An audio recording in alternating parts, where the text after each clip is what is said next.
I'm Chef Danielle with Fit Eats, and I'm going to show you how to make a pumpkin pie today.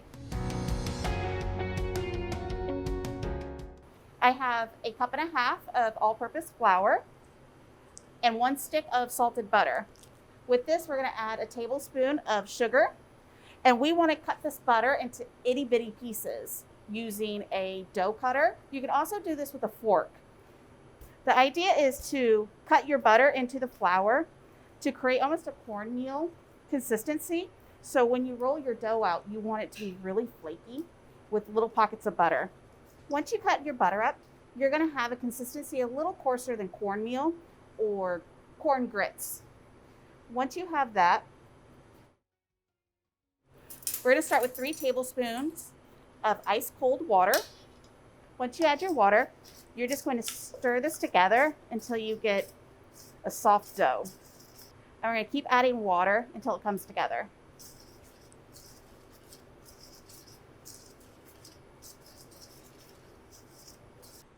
It's easy to just get your hands in it.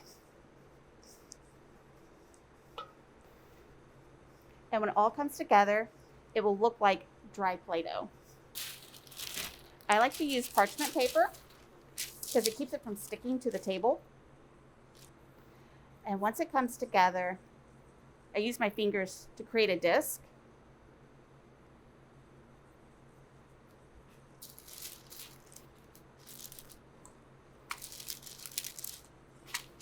And this just makes it really easy to roll out. If your dough gets too warm and it's really sticky, just put it in the refrigerator, just like this, for a few minutes to re-chill the butter. You want to roll your dough out to about 1/8 of an inch, giving yourself about 1 inch around the top of your pie plate, so when you invert it, you have room to cover the edges. Using the paper makes this step your easiest option. Press your dough into the corners of your pie pan, and I just use my fingers to break the edges off. So I have the really clean, smooth edge all the way to the end. And there's a pie shell. What's your favorite pie, Danielle? I love peach pie. Peach pie. Peach pie. So I grew up, my parents had orchards growing up. So we always had peaches and apples. Ooh. Do you like put like a traditional crust on, like a topping on it, or do you like a crumble or? I like a traditional double crust peach. So super purist with that one. Where my parents are from the Mississippi riverbed, and their peaches rival like North Carolina peaches. They're amazing.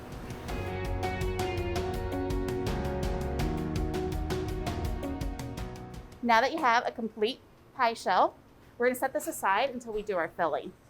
If you want to cheat, you can always do a pre-purchased one, whichever your comfort level is. So to do a really basic pie, we are going to start with 2 eggs, 8 ounces of carnation evaporated milk, 1 can of sweetened condensed milk. We have 1 can of pumpkin. I like to use a teaspoon of vanilla and 2 teaspoons of pumpkin pie spice. You just blend this until it comes together and is smooth, and then pour it into your prepared pie shell. At this point, it just needs to go into an oven at 350 degrees for about 30 to 40 minutes. And once it's nice and golden brown, it will set up and it'll jiggle a little bit like Jell-O in the middle, but not be watery. Then you know you have a perfect pie. After about 30 minutes in the oven, let your pie rest for at least 2 hours and then chill. And then when you're ready to serve, garnish with a little whipped topping and enjoy.